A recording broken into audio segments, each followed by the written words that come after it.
ആദ്യകാല സിനിമയിലേക്ക് അഭിനയിക്കുമ്പോൾ ഇന്ദ്രൻസിൻ്റെ ഒരു കൈൻഡ് ഓഫ് ബോഡി ഷേമിങ് റോളുകളാണ് അദ്ദേഹത്തിൻ്റെ.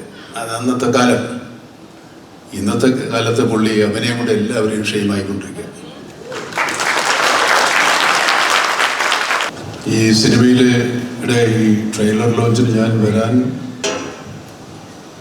എന്താണ് കാരണമെന്ന് ഞാൻ തന്നെ ആലോചിക്കാം. കാരണങ്ങൾ വേണമെങ്കിൽ എണ്ണിപ്പെറുക്കാം. വെഫെയർ ഫിലിംസിൻ്റെയാണ്, നമ്മുടെ വീട്ടിൽ തന്നെ ഒരു കൂട്ടരാണ്. ഇതിൻ്റെ സംവിധായകൻ എനിക്ക് പരിചയമില്ല, വേറെ ആരെയും വലിയ പരിചയമൊന്നുമില്ല,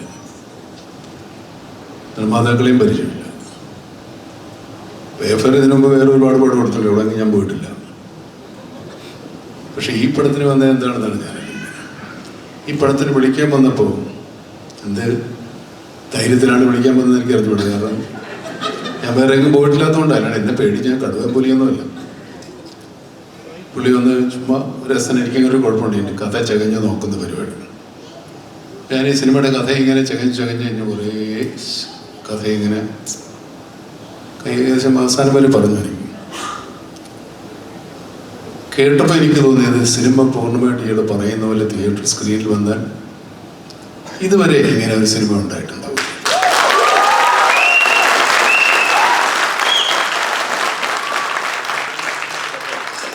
ഈ സിനിമയോടുള്ള സമീപനം, ഈ സിനിമ എഴുതിയിരിക്കുന്ന രീതി, അഭിനേതാക്കളുടെ പ്രകടനങ്ങളെല്ലാം വലിയ ദേവന്മാരും അല്ല, എന്നാലും നല്ല അഭിനയം കഴിച്ചു വെച്ച്. ഇപ്പം ഈ ട്രെയിലർ കണ്ടപ്പോഴാണ് എനിക്ക് കുറച്ചുകൂടെ സമാധാനമായത്. വന്നത് വെറുതെ ആയല്ലോ, ഞാൻ പെട്ടു. നല്ല ഗംഭീര ട്രെയിലറാണ്, നല്ല മ്യൂസിക് ഉണ്ട്. പിന്നെ വേറെ ഒരു കാര്യം ഞാനല്ലോ, ഇപ്പം ഈ ഇന്ദ്രൻസ് എന്നെ കണ്ടിട്ട് എന്നോട് ഒരു അക്ഷരം മിണ്ടിയില്ല. ഇടം വരെ വരുമോ എന്നൊന്നും ചോദിച്ചോളൂ.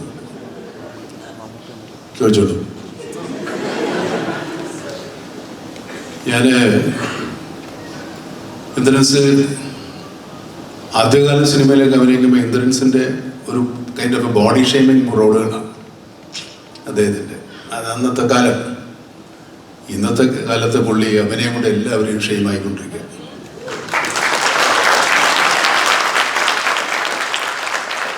ഞാൻ ചില സിനിമകൾ അദ്ദേഹത്തിന് കാണുമ്പോൾ അന്നം വിട്ടിരുന്നു പോയിട്ടുണ്ട്. അത് ഇദ്ദേഹത്തിന് ആൾക്കാർ കളിയാക്കി പറഞ്ഞതൊക്കെ അദ്ദേഹത്തിന് ഭയങ്കര പ്ലസ് ആകുകയാണ്. എല്ലാ കുറവുകളും എല്ലാം അദ്ദേഹത്തിൻ്റെ ക്വാളിറ്റികളായി മാറുകയാണ്. ഞാൻ കുറേയേറെ സിനിമകളുടെ ഇടയ്ക്കിടയ്ക്ക് ഞാൻ കാണും. ആ പമ്പസെറ്റ് സിനിമ, എൻ്റെ പേര് പമ്പസെറ്റ്, പേര് ഓർമ്മയുണ്ടോ? എന്ത് പമ്പസെറ്റ്? എന്ത് പമ്പസെറ്റ്? പമ്പസെറ്റ് എന്ന് പറഞ്ഞ സിനിമ, ജലധാര പമ്പസെറ്റ്. അത് നിങ്ങൾ എത്ര പേര് കണ്ടോന്ന് എനിക്കറിഞ്ഞില്ല. നല്ല രസമുള്ള സിനിമയാണ്. പിന്നെ ഒരു സിനിമയുണ്ട്, പറയട്ടെ ഏതായിരിക്കും? ക്ഷണിക, കുട്ടൻ്റെ ക്ഷണിക. നിങ്ങളാരും കണ്ടെന്ന് അറിഞ്ഞൂടാ. എന്നെ കളിയായി കളിച്ചിരിക്കുന്നറിയാം. നിങ്ങളാരും വിശ്വസിക്കുന്നില്ല, ഇങ്ങനെയുള്ള ഒരാളാണ് കാലനായിട്ട് അഭിനയിക്കുന്നത്. അത് സൂട്ടൊക്കെ ഇട്ട് സൂട്ട് കേസിൽ ഒരു 2 ചെരുപ്പായിട്ട് ഇറങ്ങും. വണ്ടർഫുൾ. അത് നല്ല സിനിമയുണ്ട്.